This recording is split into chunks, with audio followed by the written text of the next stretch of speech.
teman-teman. Geli banget. Mel, geli Mel. Kita ada di mana sekarang?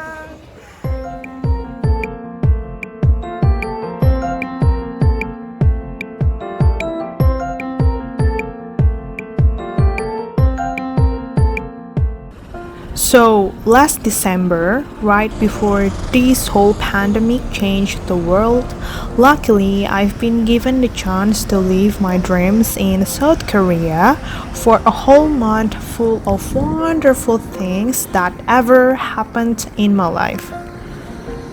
But before I tell my story, please excuse me to use both English and Bahasa. Soalnya kalau cuma pakai bahasa Indonesia aja, Salsa nanti takut terlalu serius dan agak cringe, and I don't want to break the vibes. Halo. Di sana aku bertemu banyak teman-teman dari Indonesia dan dari negara lain juga. Mengeksplor banyak hal baru, mengunjungi tempat-tempat yang biasanya cuma aku lihat di layar monitor aja, makan banyak makanan enak, and I never been this happy at least for the past 6 years of my life. Salah satunya adalah Noryangjin Fish Market yang direkomendasikan sama Day6 Youngkay, my emotional K-pop boy. Jadi dia langganan di salah satu kios ini, dan karena dia jadinya banyak fans Day6 alias Mayday yang mengunjungi tempat ini. Dan karena Ajusinya juga kenal baik sama Youngkay dan tahu aku ke situ karena fansnya. Besides, I also a big fan of sashimi. I love it so much. Jadi Ajusinya ngasih kita bonus ikan yang gak ada di menu yang kita pesen. Oh no, 감사합니다. I don't know what it was called, but it was amazingly good.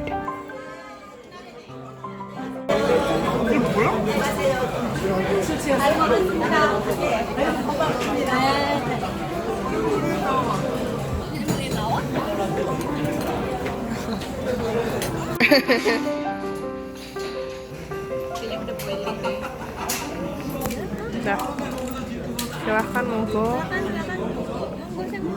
우와, 뭐가 있어? Benar-benar bisa ngomong satu orang. Sendiri ngomong apa? Basic. Dia ngomongnya bahasa baku. Nah, kalau kalian ke Korea dan suka sweet things atau dessert, kalian juga harus banget pergi ke daerah Ikseondong. Ini salah satu hot place buat orang-orang Korea berakhir pekan, di mana banyak banget restoran keren, dessert cafe, food stalls, dan tempat-tempat gemas di sana. Karena bagus, Ikseondong juga sering dijadiin tempat buat syuting drama, dan kalian bakal banyak nemuin spot-spot buat foto yang instagramable banget. Iya.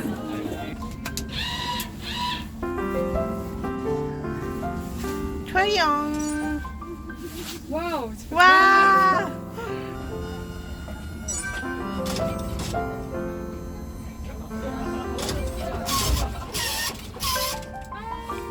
귀여워.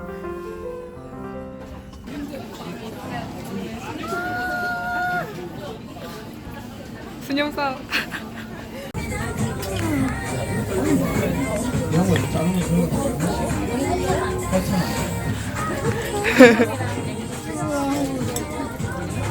8,000원.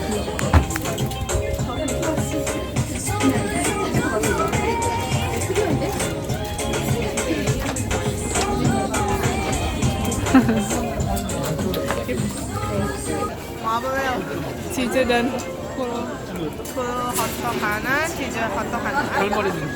Nah, di sana aku sama Belinda juga sempat nyobain salah satu hotdog atau Korean pancakes yang juga cukup populer di sana karena rame.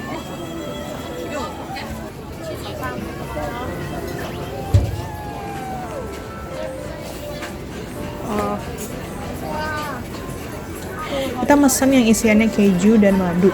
Ini juga salah satu hotdog terenak yang pernah aku makan karena biasanya cuma nemu yang isinya red bean aja, tapi ini ada beragam isian lainnya. Favoritku yang cheese karena kejunya meleleh banget dan gurih banget.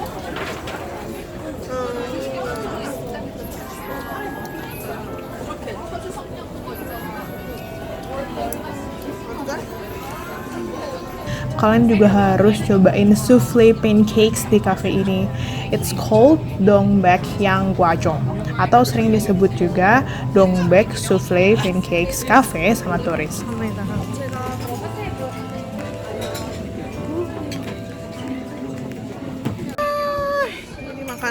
Di sana kita mesen strawberry souffle pancakes sama sebuah strawberry tea yang dicampur sama bahan-bahan lain yang aku lupa, tapi namanya adalah carpe diem tea. Aku kaget pas mereka nyajiin make cangkir Givenchy, sumpah.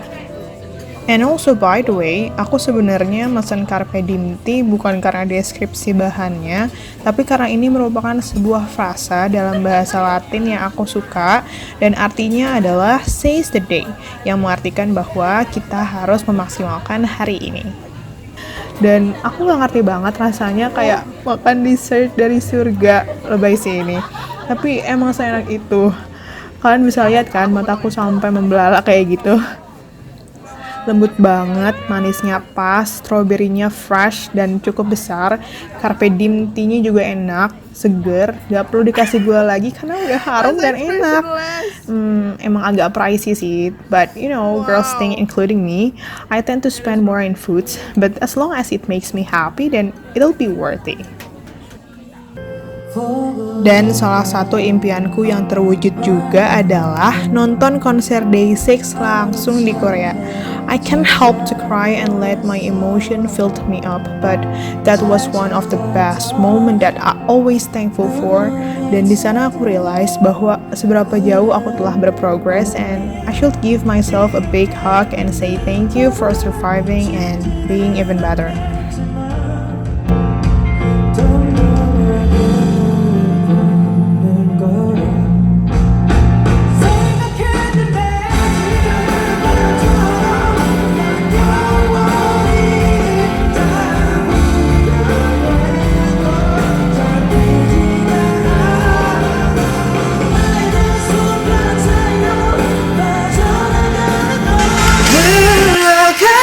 진짜 어디로 가 멀리 저 멀리.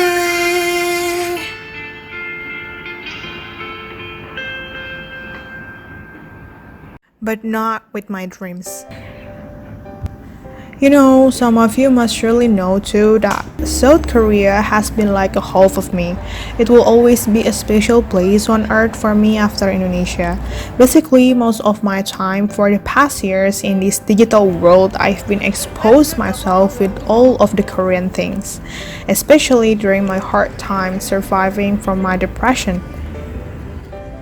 Ya memang gak semua partnya baik saat aku engage dengan seluruh hal berbau Korea ini, karena sejujurnya aku juga ngejadiin ini semua sebagai pelampiasan.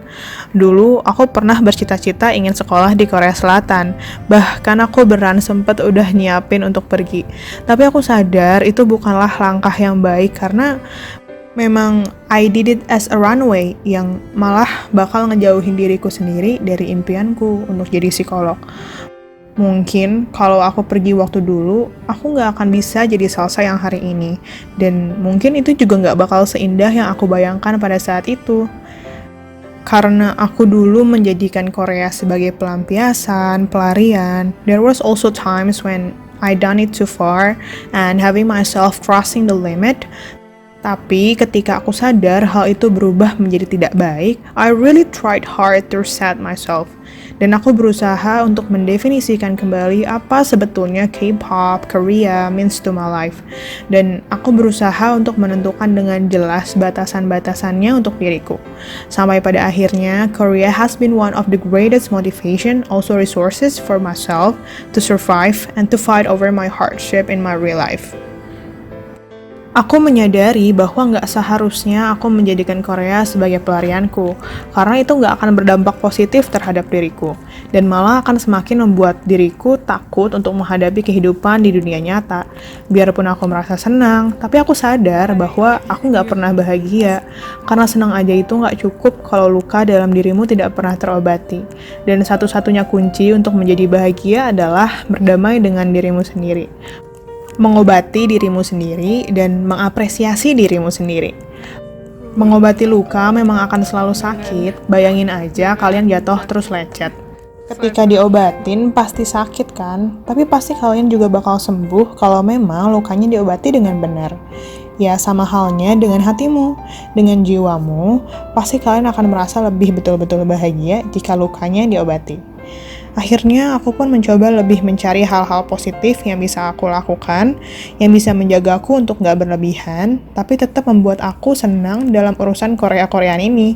Belajar bahasa Korea, dengerin lagu-lagu yang memotivasi, menyukai sosok idol yang bisa menjadi role model buatku, mempelajari etos kerja mereka, serta mencontoh kegigihan mereka dalam meraih mimpi. Okay, I'll confess one of my flaws. Beberapa waktu lalu, sebelum belajar mengenal dan mencintai diriku sendiri, jujur, aku bener-bener gak pede sama diriku. Aku bener-bener gak suka lihat diriku sendiri di depan kaca, di depan kamera, yang membuat semua hal dalam kehidupanku stuck, gak produktif, dan gak berprogres sama sekali. Dulu aku belum paham kenapa, tapi akhirnya aku sadar, ternyata itu semua terjadi karena aku belum berdamai dengan diriku sendiri, aku belum mencintai diriku sendiri, dan aku selalu berasa bahwa diriku belum melakukan yang terbaik, dan aku gak suka lihat dia, alias aku, di depan kaca. Aku sadar bahwa selama ini aku terlalu keras sama diriku sendiri dengan alasan untuk menguatkan diri, padahal untuk menjadi kuat itu gak perlu keras yang akhirnya bisa menyakiti diri sendiri. And then I realize I've been so mean to myself. Kayak ketika aku menyalahkan semua hal, kenapa dunia begitu kejam, aku gak sadar, padahal aku juga kejam sama diriku sendiri, menyakiti diriku sendiri, padahal harusnya aku jadi sosok paling suportif dan paling menyayangi diriku sendiri. Dan ini kenapa juga di setiap kesempatan aku gak akan pernah capek buat ngingetin kalian untuk bilang makasih pada diri kalian sendiri. Ya Allah.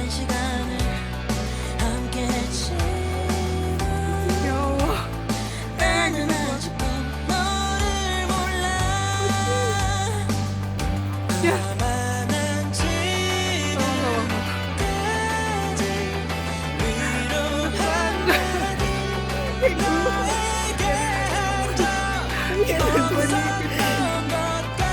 Jauh banget, bergizi banget ya, makanya tapi jauh banget.